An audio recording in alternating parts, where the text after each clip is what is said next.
Morning. Morning everyone. Merry Christmas. Sino po dito you're already done with your Christmas shopping? Hindi pa? Hindi pa. Okay, sige. So, welcome po to our service. Meron po ba tayong mga first time yung umattend this morning? Or relatively bago lang po kayo this morning? We want to welcome you to Victory May Kawayan. I hope na hindi lang po namin kayo makikita today lang, pero we will always see you every week. Ayan. So, last week, na-miss ko po kayo kasi wala po ako dito. I was in our church in Victory, Los Baños. So, nag-graduate po ako sa UP Los Baños, and I got connected to Victory Los Baños while I was there. And Pastor Ray, kung nasaan ka man, maraming salamat. Hindi niya naririnig to, no? Pero Pastor Ray, maraming salamat for taking my slot, my time for preaching last week. Ayan. So, pwede po bang imbitahin kayong lahat to stand up as we read the Word of God in the book of Luke, chapter 1. So, this is yung continuation of the preaching last week. So, Luke chapter 1, verses 34, starting from verse 34 up to verse 37. So, sino po yung nakapunta na ng Luke chapter 1 natin? Ayan, so sabihin nyo, Merry Christmas. Alright, so Merry Christmas. And let's read from Luke 1, starting from verse 34. And Mary said to the angel, "How will this be, since I am a virgin?" And the angel answered her, "The Holy Spirit will come upon you, and the power of the Most High will overshadow you. Therefore, the child to be born will be called Holy, the Son of God. And behold, your relative Elizabeth in her old age has also conceived a son, and this is the 6th month with her, who was called..."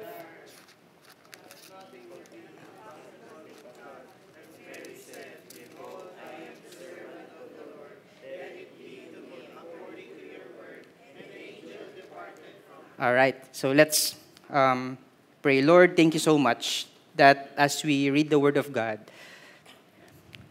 and study it, I pray that we will understand how high and how deep and how wide and how big your love is for us through the story of Christmas. And I pray, Lord, that every year pinag-uusapan namin tong Christmas, but I pray, Lord, that there's going to be fresh applications, fresh message, Lord, a fresh message, a fresh revelation of what you want us to know, understand, and what you want us to do as we hear this message. Thank you, God. In Jesus' name, amen. Alright, bago po tayo maupo, tayo po muna tayong lahat. Bago po tayo maupo, yung iba biglang umupo na kagad din, no? Excited. So ito po muna yung gagawin natin, ano? Since this is a church community, again, hindi po tayo nandito lang for an event. This is a community. I want us to find a partner. Roam around, okay? Find a partner and ask him or her this question. So, ngayong Pasko, anong miracle ang hinihintay mo? Okay po ba? So, please find a partner, someone that you don't know yet. So, pwede po kayong lumipat from this end to this end. Alright. So, last 2 hours. Joke lang.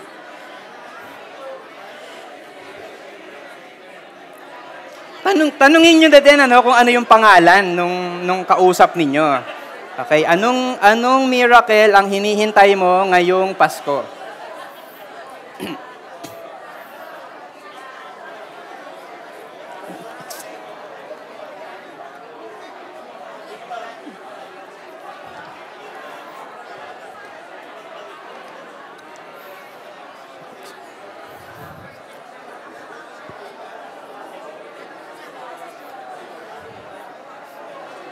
Okay, so can we wrap up our discussion? Ayan, pwede na po nating i-wrap up yung ating discussion.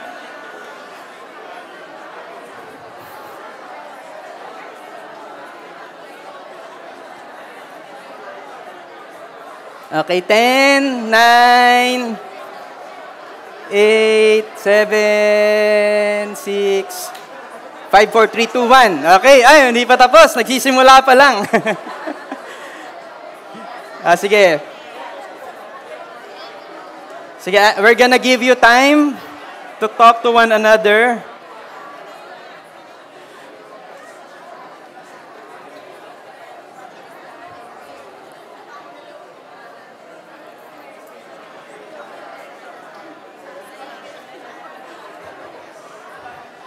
Okay, last 30 minutes na lang po.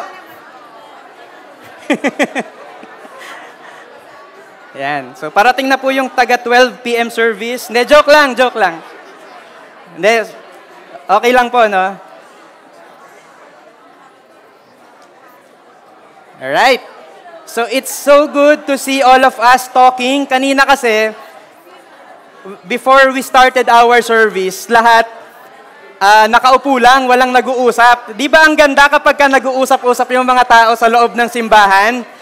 Ayan, so okay po ba na every time we go here, we go early and talk to one another. Hindi po yung nakaupo lang tayo kagad, tapos cellphone lang yung kausap natin. Okay? Ayan, so maraming salamat po for taking the time to talk to one another. Sige po, can I get some answers? Wag yung answer nyo, yung answer nung kausap nyo. Okay? Sino po yung volunteer? Ano kaya yung mga miracles na hinihintay nung kapartner ninyo? Sino po yung merong answer? Gusto mag-volunteer? Yes. Complete healing. Ayan. Sino po yung... Ayan. So, complete healing. Okay, what else? What else? Ang dami yung nag-usap. Yes. Completion ng bahay. Yun. Welcome po tayong lahat sa housewarming. Yan. Kailan po mako-complete? Para ma-announce po natin. Aparador. Nagpe-pray ng aparador. Ayan. Si Madel ba yan? Okay. Yan. So, miracle, aparador. Yung pang lola ba na aparador? Ayan. Okay. Dito naman sa side na to. Yes, Kuya Jimmy. Makasampa ng barko. Yan, di ba? So, opportunity for work. And many others. Tama po ba? Marami po tayong mga miracle na hinihintay ngayong Christmas. Tama po ba? Pinagpe-pray natin yon. 2 years ago, alam niyo po ito, no? Ang isa sa mga pinagpe-pray po namin nung wife ko is to have a child. Okay? Pero, hindi po ganun kasimple. Kasi nagsimula po yon na hindi pa naman kami nape-pressure, yung kasal na kayo tapos wala pa kaming anak. Hindi po kami nape-pressure. But then, what happened is, nagkaroon po, sobrang sakit po nung puso niya tuwing merong period. And then, to cut the long story short, nagpunta po kami sa OB, nagpa-check up kami, and we found out na meron po siyang endometriosis. Yan. Tama po ba yung pronunciation ko? Endometriosis. Ibig sabihin po noon, meron pong cyst in the ovary. Yan. Kaya pala sobrang sakit. It's because of that. So we went to the doctor, and also we told her na we are planning to get pregnant.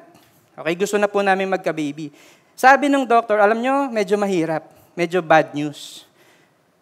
Umiiyak pa nga yung wife ko pagkagaling dun sa doctor. Kasi, sabi, hindi madaling maging pregnant a normal person, a normal woman na walang sakit, na walang anything like that, has a 20% chance of getting pregnant. Pero kapag merong sakit, bumababa greatly yung chances of being pregnant. And so, because of the endometriosis, because of the cyst in her ovary, it's gonna be difficult for her to be pregnant. Okay? So, ang tanong namin, sige po, paano po ba gagaling dun sa endometriosis? Ang sabi, kailangan maging pregnant ka. Kasi, kapag naging pregnant ka, titigil yung menstruation and makakatulong yon para mawala yung cyst. So, nakita niyo po yung problema. Para maging pregnant, kailangan gumaling sa endometriosis. Para gumaling sa endometriosis, kailangan maging pregnant. Imposible yata yun, Lord.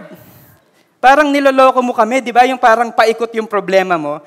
Si Mary, we were reading this a while ago. Sabi nung angel sa kanya, oh, you're gonna be pregnant. Sabi ni Mary, how will this be? Since I am a virgin.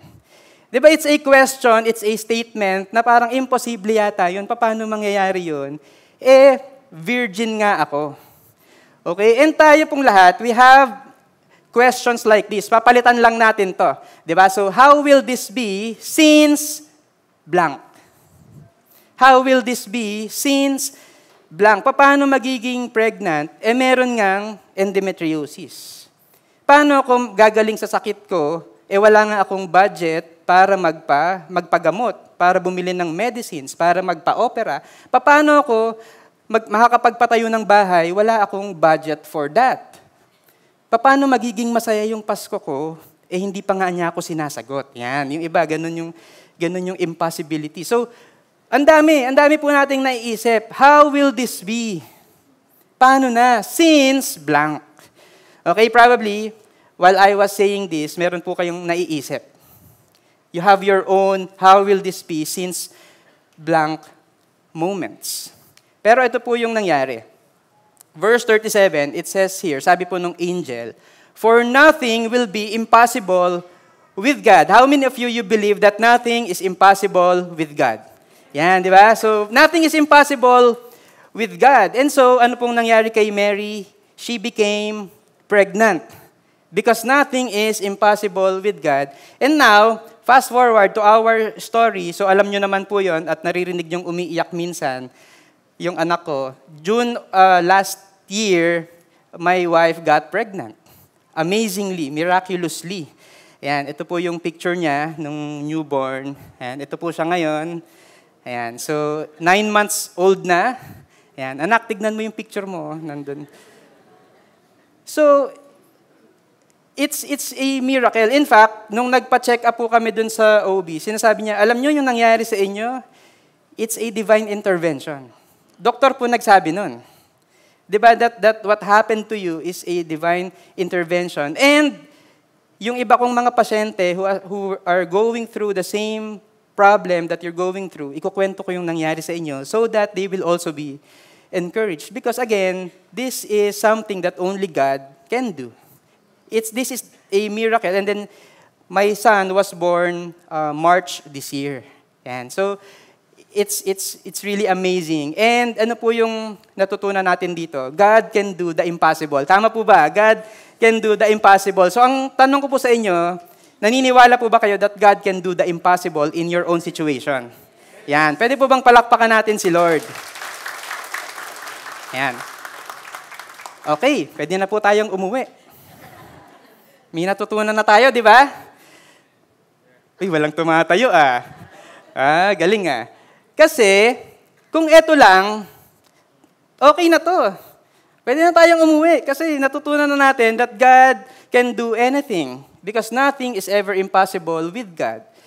Pero, kung uuwi na tayo, and ano po yung mangyayari sa atin, we're gonna miss the point. We're gonna miss the deeper message of what happened to Mary. Just like, ito pong turtle, meron pong isang turtle. Ang pangarap po nung turtle, kagaya nung pangarap nung ilan sa inyo, to travel the world. Yan, di ba? Gusto niyang mag-travel sa world. Kaso, he's very limited kasi mabagal lang siyang lumakad, hindi niya kayang lumipad, hindi niya kayang sumampa sa mga puno. Kapag may step like this, hindi niya kayang humakbang. So, very limited yung kaya niyang puntahan. Medyo sawa na siya, di ba? Yung parang, ito na naman yung makikita ko, ito na naman. So, ang naisip niya, kung budulin ko kaya yung 2 geese. Yan, ano kayang gagawin? Merong 2 geese, ang sasabihin ko sa kanya, mga geese, pwede bang kagatin nyo yung branch, itong kahoy na to, dun kayo sa magkabilang dulo, tapos kakagatin ko yung gitnang side or gitnang part ng branch, and then lilipad kayo, and then finally, I'll be able to travel the world. Yan. So, pumayag, nagpabudol po yung 2 geese. Pumayag sila. And ito nga yung ginawa nila, nakakagat siya, so lumipad. nakita nung turtle, yung mga maraming lugar, nakarating siya ng Supima, di ba? So, layo nung narating eh, di ba? Pag may nakita po kayo mamaya, sila po yun. Okay? Tapos ang layo nung narating nila, Valenzuela, Marilao, layo eh, di ba? Nakapunta sila ng Paris, ng Tokyo, ayan, di ba? So, galing, di ba? From Supima, nakarating doon. Until, one day, merong nakakita. Uy! Yung iba tumingin eh. Uy! Merong turtle na nakasabit dun sa branch. Ang talino naman ng turtle. Ang galing. Sino kayang nakaisip nun?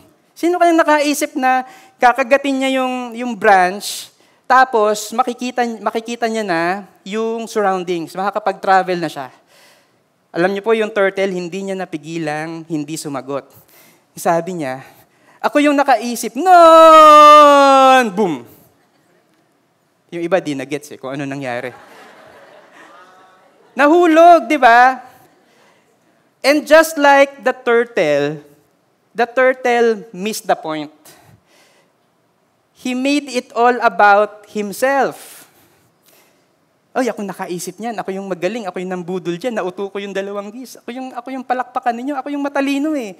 He made it all about himself and he forgot that he's very limited. Hindi niya kayang mag-travel around the world if not for the help of the geese. And sometimes, honestly, that's who we are. We are like the turtle. We make everything all about us. We make everything all about us, including Christmas. Alam niyo po, yung Christmas, what do we do about Christmas? We make Christmas as an excuse to be self-centered. Uy, Pasko naman. Minsan lang naman ako iinom eh. Christmas party, bakit? May Christmas party ba pag March? Wala naman, di ba? Christmas lang. So sige na, iinom na ako. Uy, kakainin ko lahat ng gusto ko kahit nasandamakbak yung maintenance ko. Bakit? Minsan lang naman eh. Ngayon, Christmas lang naman. Uubusin ko lahat ng 13th month, ng bonus, etc., etc., kahit nakulang na, kahit ubus na, kahit mangungutang ako kay Marloyd, total si Marloyd, di naman nagpapabayad yan. Ay iba, nakakuha ng idea, di ba? Kahit na hindi ko kayang bayaran, I'm gonna spend and spend and spend and spend. Bakit? Pasko naman eh. Minsan lang. I'm gonna have sex with my boyfriend, with my girlfriend. Bakit? Kahit na hindi ka pa kasal, Christmas lang. Pasko naman. Pagbigyan mo na ako. And so we make Christmas as an excuse for us to be selfish. Tama po ba? Di makasagot, di ba? Lahat po tayo, we are all like this in different levels, in different aspects. We think that because it's Christmas, it's an excuse for us to be selfish and to be all about us. And we just forget na life should not be about that. In fact, ang ginagawa nga natin, Lord, nothing is impossible with you. And since it's Christmas, and since mabait naman ako, Lord, therefore, I'm gonna make you my personal Santa Claus. Okay, so that's what we do kapag Christmas. And in fact, hindi lang Christmas yon. Kapag nakahanap tayo ng opportunity sa February, sa July, sa August, birthday ko naman eh. Minsan lang. Ba, malungkot ako, nakipag-break sa akin yung jowa ko. Malungkot ako. Minsan lang, di ba? So, this is who we are. And that's why, alam ko, marami po kayong mga bagay na iniisip at mga pinagpipray because it's impossible for you. Pero alam niyo po, if there is something that is really, really, really impossible for us, it's our salvation. Because our salvation, it's just humanly impossible. Hindi po natin kayang i-save yung sarili natin from our sins. Not by our own good works, not by our own strength, not by our own will, not by anything that we have or we can do. We can't. It's the most impossible thing for us to accomplish, to do. Meron po akong classmate when I was in college. Ini-invite ko po siya na mag one-to-one. So for some of you who don't know what one-to-one is, ito po yung start ng ating discipleship journey. And I hope na kung hindi pa po kayo nagwa-one-to-one, you're gonna go through one-to-one. Talk to us kung gusto niyo pong maging part nun. So in-invite ko po siyang mag-one-to-one. Ang hirap papayagin. Next time na lang, di ba? So may kilala po ba kayong gano'n? Yung next time na lang. Hindi, tara, mag-McDonald's tayo, one-to-one tayo. Hindi, busog ako eh. Next time na lang. Di ba? Yung kahit na kumakalam na yung sikmura niya, next time na lang, ganyan. Hanggang sa one day, pumayag. Tara, one-to-one tayo. Pumayag. So, kaklase ko po siya, galing kami dun sa classroom. Now, on our way, papunta dun sa venue kung saan kami magwa-one-to-one. Yan. I remember, this is the exact place. Sabi ko po kanina, I graduated from UP Los Baños. So, ito po yon. Naglalakad kami dito. Actually, ako po yon, tapos siya po yan. Hindi, joke lang. Di ba, no? Naglalakad po kami dito. Sakto, may dumaang jeep. Alam niyo ginawa niya? Tumakbo, sumakay sa jeep. Tinakasan ako. Sabi ko, Lord, pambihira naman. Wina-one-to-one ko na nga lang. Paano masisave yung tao? Di ba minsan, there are people that we think na, Lord, imposible talaga itong masave. Bakit? Nakakulong na kriminal Ang daming kaso, paulit-ulit, nakalabas na ng kulungan, babalik na naman. Ito, corrupt to And we think that there are people na parang hindi na masisave to, Lord. It's impossible for that person to be saved. Guess what? Look at yourself. Okay, sige, nasa church ka. Okay, sige, volunteer ka. Okay, sige, mabait ka. Pogi ka pa. Yung iba dun sa pogi lang nakarelate. Pero, ang question po dapat natin is this one. How can I be saved since I am a sinner? Ito po dapat yun. The impossible thing for us is to save ourselves. Hindi po natin kayang gawin yon. In fact, Hebrews 10, it says here, for it is impossible. Everybody say impossible. For the blood of bulls and goats to take away sins. Even if you do all of the religious things, it's just impossible. Ito pong context nito is, yung mga Jews, meron po silang ginagawang cleansing ritual for them to be forgiven of their sins. Ito po yun. Meron po silang i-offer na bulls at saka goats. And yung blood po nun, yun po yung kailangan for the forgiveness of their sins. But the Bible says, saglit lang yun. Diba? It's just temporary because the reality is it's impossible for the blood of bulls and goats to take away sins. And so, ito nga dapat yung ating question. How can I be saved since I am a sinner? Kahit pala mag-offer ka ng 1 herd of bulls, diba? At napakadaming kambing, it's just impossible for the blood of the animals to save you, to save all of us, including me. Okay? Pero ito po yung good news ko for all of us. Kung kanina sabi natin, God can do the impossible, I'd like to submit to all of us that God has already done the impossible to save us. Kaya nga siya good news. It's already done. It's already finished. God already did the impossible to save us. And when we talk about this verse, ito pong verse na pinag-uusapan natin nung una pa lang, how will this be since I am a virgin? This refers to the virgin birth of Christ, which was our topic last week, in-announced last week, di ba? And what do we know about the virgin birth of Christ? The first one is this, that the virgin birth of Christ is the work of the Holy Spirit. It's the work of the Holy Spirit kay Mary. Verse 35 says, and the angel answered her, the Holy Spirit will come upon you, and the power of the Most High will overshadow you. So it's the work of the Holy Spirit. Meron pong mga misunderstandings that happened about, yung understanding nila about the virgin birth of Christ. Yung iba, ang sinasabi, parang si Percy Jackson. Kilala niyo ba si Percy Jackson? Meron pong book and then naging movie, tapos I think i-remake ng Disney. So si Percy Jackson and the Greek, in the whole Greek mythology, meron pong mga tinatawag na demigods, di ba? Yung parang merong isang fully God, tapos merong isang human, nagkaroon ng intercourse, yung anak nila is a demigod. So some people will say na ganun daw si Jesus, he is just a demigod. Parang nagkaroon daw ng union, yung Holy Spirit and si Mary, but it's not like that.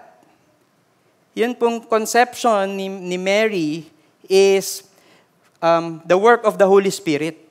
It's the work of the Holy Spirit. What happened is that si God ay meron po siyang divine nature. Tama po ba? Dahil siya ay isang Diyos. So meron siyang divine nature. So what happened doon nung pinanganak si Jesus or nung nag-conceive si Mary kay Jesus, nag-add po siya ng another nature to himself, which is the human nature. Ngayon, si Jesus is not 50-50, 50% God and 50% man. Hindi po siya ganon. He is fully God and fully man. And ang maganda po doon is that because He is fully God and fully man, He is able to represent us to God. And si God, kaya din niyang i-represent sa atin. Diba? So, ito po yung, actually next week pa to Pag-uusapan natin to in detail next week when we talk about the incarnation. But this is the preview. Imagine, sino po dito mahilig ka sa K-drama or K-pop? Yan. So, wala. Mukha nyo. Di ba? Di ba? We love that. K-pop, K-drama. Imagine, meron po ba dito yung mga mahilig, nakakaintindi talaga kayo ng Korean? Hindi, di ba? Minsan, hindi talaga natin nagigets. Maganda lang pakinggan, di ba? Annyeonghaseyo, ganyan, di ba? So, imagine, meron yung favorite nyo, yung idol ninyo, pumunta dito sa Pilipinas, hindi marunong mag-Tagalog, hindi marunong mag-English. Ang language lang na alam niya ay Korean. Tapos ikaw baligtad. Ang alam mo, yung language natin, hindi ka marunong mag-Korean. So, paano ngayon sila magkakaintindihan? Kailangan may translator, interpreter. Tama? Yung interpreter, dapat marunong siya ng Korean, pero marunong din siyang mag-Tagalog or mag-Filipino, mag-English. Yan, di ba? So, ibig sabihin, and this is actually a lousy analogy, illustration, because yun pong translator, ang ginagawa lang niya is actually to translate. Ano yung sinabi mo? Sasabihin lang niya. Para magkaintindihan. Pero si Jesus, He is more than just a translator. He is more than just a messenger. He is the mediator. Kaya po nagkaroon tayo ng relationship kay God and God, a relationship with us, it's because of Jesus. Because He is able, because He is fully God and fully man, He is able to represent us to God and si God sa atin. Naiintindihan natin yung pagmamahal ni Lord as we look to Jesus. Diba? Yung nare-represent tayo ni Jesus kay God with all of the sins, with all of the weaknesses that we have, because si Jesus, the Bible says that He has been tempted in every way, and yet He did not sin. He experienced human experiences, hunger, yung thirst, and yung anger and the happiness, that yung mga emotions that humans experience. And so He is the perfect mediator between God and man because of His dual nature. Fully God and fully man. Naiintindihan po ba natin?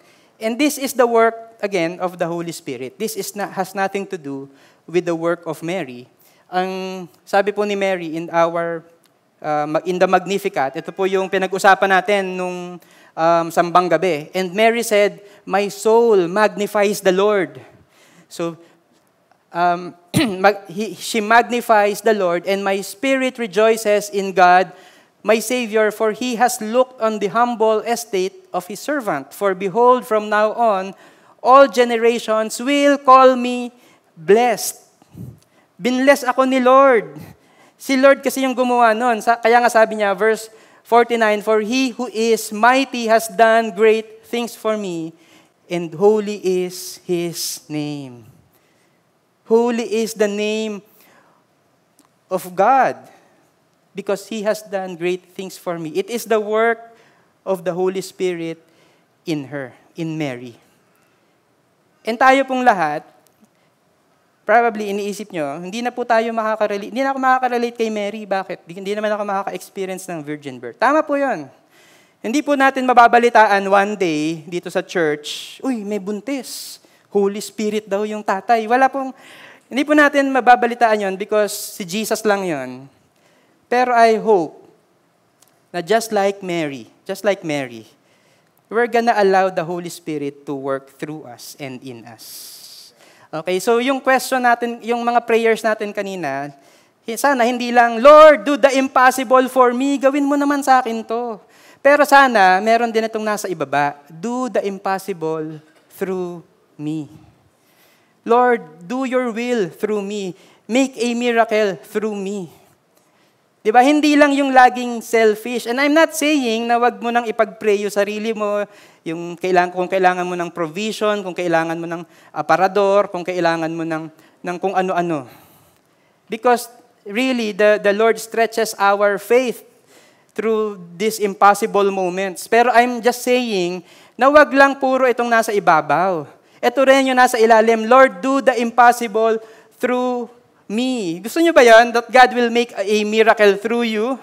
Di ba yung makikita niyo yung other people around you getting to know who Jesus is and worshiping God? And nakikita niyo po ba yung mga bakanting upuan doon sa kabilang side, sa side na to? I'm excited for the day na mapupuno po yan because a lot of people have encountered Jesus Christ through you. Di ba? It's through you. It's not through these chairs, di ba? Yung magrereklamo ba yung upuan? Ay, walang nakaupo sa akin. Siya ba yung magtatawag ng uupo sa kanya? Hindi. Sino? Edi tayo. Tayong mga naka-experience ng miracle ni Jesus Christ in our lives. Tayo po yun. So, tell the Lord, ask the Lord, Lord, do the impossible through me. Okay po ba? Yung kaibigan kong kinukwento ko po kanina, yung kaklase ko, alam niyo po kung anong nangyari sa kanya? Natapos po yung 1-to-1. Finally, natapos yung 1-to-1. And nagkaroon po ng church planting dun sa hometown nila in one of the municipalities of Laguna. Guess what? Dun po siya naging leader. Dun po siya naging volunteer. It's a miracle. Di ba? Yung parang mukha ng imposible. Magwa-1-to-1 kayo, tumatakas pa. And yet, God transformed this person. Is it because matyaga akong mag-1-to-1? No. It's because the Lord worked a miracle. And I hope na ganun din po tayo. Meron pong mga matitigas yung ulo and mukhang hindi nila kilala si Lord. Pero ang prayer po natin, and as you continue to do what God has called you to do, that one day, they're gonna encounter Jesus Christ as well. God will make a miracle through you. Okay po ba? Ito po yung ipagpe-pray natin, okay? Pangalawa, the virgin birth tells us that Jesus is holy. Holy. Then we talk about the holiness of God. Yun pong word na holy, it means transcendent. It means uncommon, sabi ni R.C. Sproul in his book. Luke 1, verse 35, ito po yung karugtong. Therefore, dahil Holy Spirit, yun pong mag-overshadow kay Mary, therefore, the child to be born will be called holy, the Son of God. The meaning of the word holy is transcendent. Ibig sabihin, hindi po siya common, hindi siya kagaya natin. Diba? Sa basketball, sino dito nanonood kayo ng NBA? Yan, diba? Yun pong mga NBA players, magagaling na to. Kaya nga sila nandoon. Pero, meron pong mas magagaling sa kanila or sa kanilang lahat, yung mga all-star, saka yung mga superstar. Diba? So, si Jesus, hindi lang siya basta NBA player, in fact, hindi lang siya basta all-star, hindi lang siya basta superstar, mas mataas pa. Because he is transcendent. He is above all of us. His name is above all names. He is more powerful. Hindi po natin siya naiintindihan. Kaya nga, wino-worship natin siya. That's why kanina we're singing, fall on our knees. Diba? Let's sing the angels' voices. When they cried out, Hosanna, Hosanna, yun din po yung gusto natin gawin. Bakit? Hindi kasi natin ka-level si Jesus. Yes, He is a man like us, human being like us. Pero He is more than just a man. He is more than just a prophet. He is more than just a teacher. He is God. And that's why He deserves all the worship, all the praise that we can give. That's why every time na nagwo-worship po tayo, sana wag lang yung parang amazing grace, tapos parang nakaganon ka lang, tagal namang matapos. Tagal namang matapos, sintonado pa yung kumakanta.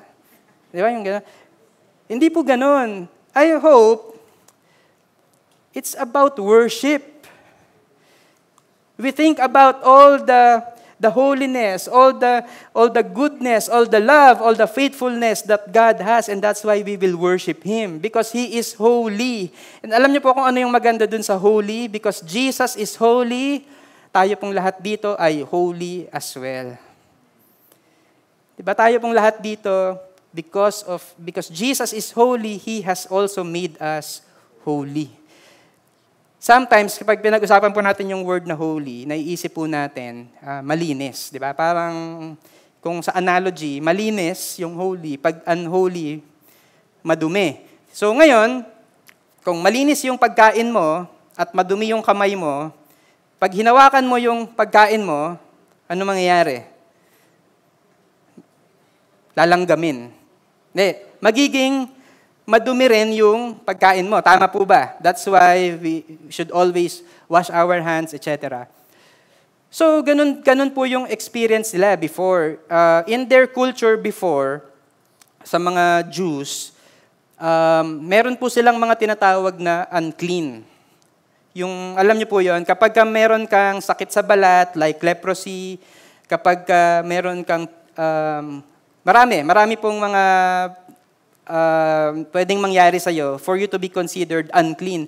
So, kapag unclean ka, like for example, yung story nung man with the leprosy, dahil meron siyang leprosy, he is considered unclean. So, anong gagawin niya pag dadaan siya?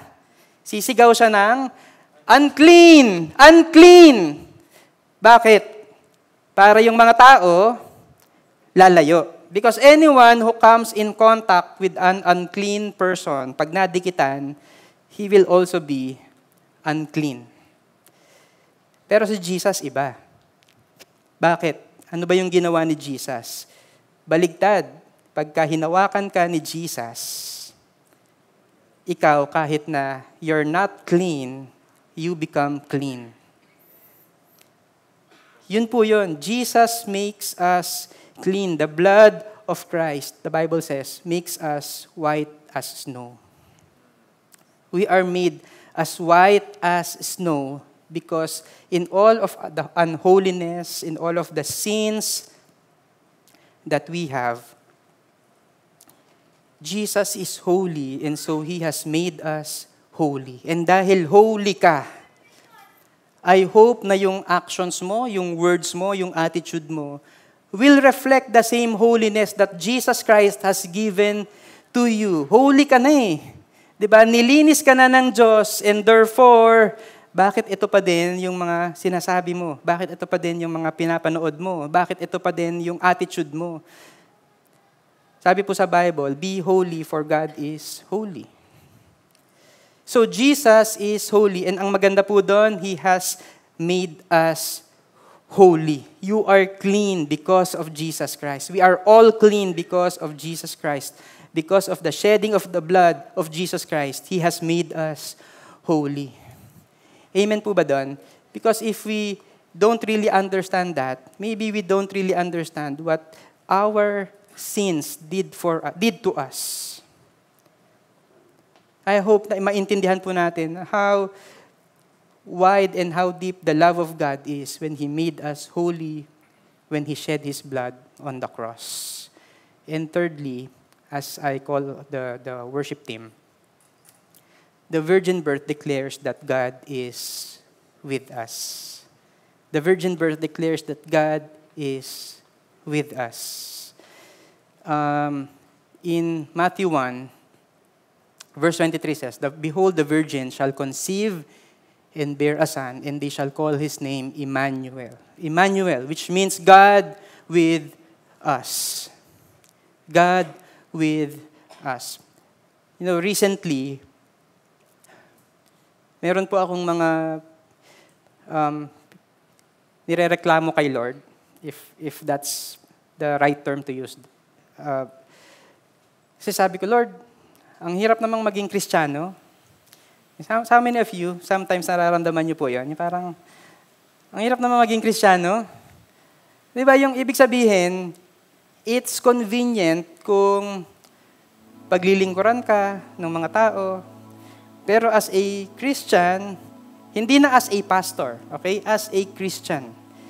Ano yung sabi sa atin ni Lord? E di mag-serve. Naalala niyo yan, when Jesus Christ washed the disciples' feet? Serve. Serve. Di ba, maging generous. It's easy for us, it's normal for us to hoard. Kaya nga pag may raffle, anong pinagpipray nyo? Sana mabunot na siya dun sa mga una pa lang. Para ako dun sa dulo. But how many of us prayed na, Lord, kung sino talaga yung may kailangan, sana yung manalo, Lord? O hindi? Hindi ganon. Lord, sana ako yung manalo. Tapos nagtatampo ka pa kapag hindi ka nabunot. It's difficult. I know you have been planning on your Christmas gift list. Meron ka ng listahan. In fact, generous ka nga eh. Pero at the back of your mind, Lord, I deserve na. Someone will give me this thing, this iPhone. Bakit? Ang bait-bait ko kaya. Ako kaya yung pinakamasipag na employee. Sana, Lord, ang ganda nung ibibigay ko kay Marloyd, pero Lord, ang prayer ko, mas maganda yung ibigay niya sa akin. Mas mahal. Di ba? Pinagpipray natin, Lord, nakakainis tong tao na to. And you want to prove na ikaw yung tama, kasi gusto mong ipilit na ikaw yung tama. Ako naman talaga yung tama, siya naman talaga yung mali. And yet, sabi sa Bible, forgive, be humble, love your enemies. And it means na, kahit tama ka, minsan, it's wiser to stay quiet and just apologize. Nakaka-relate po ba? Na minsan, hindi minsan, madalas, mahirap maging Kristiyano. Pero sabi po sa Bible, God is with us. If ever you're tempted, I want you to know that God is our strength. He is our salvation. If you are sick, I want you to know that God is your healing. God is your strength. If you are confused and lost at the moment, God is with you. God is gonna be your guide. Is gonna be your wisdom. If you are lonely, if you are depressed, then God is gonna be your comforter. God is gonna be your joy. Yun po yung ibig sabihin nun when we talk about God is with us. And ang problema po sa atin, alam nyo, we are all so caught up with God doing the impossible in our situation. With God, we want God to do these things for us. Kakalimutan po natin that God has already done, has already given us the most important thing, the most important person. It's not actually a thing. The most important person for our salvation. And His name is Jesus Christ. Amen. So let's not forget that. Let's not forget what God has already given us, who God has already given us, His one and only Son. Yun po yung Christmas. I hope na we will not be like the turtle. Na it's just gonna be about ourselves. But it's gonna be about Him, about God, about how holy He is, about how worthy He is of our worship. Because He is. Amen. Can we all stand up as we worship God? Amazing, Lord, where that grace that flowed from You has taken us today. Amazing that the God who's in heaven has become Emmanuel, God with us.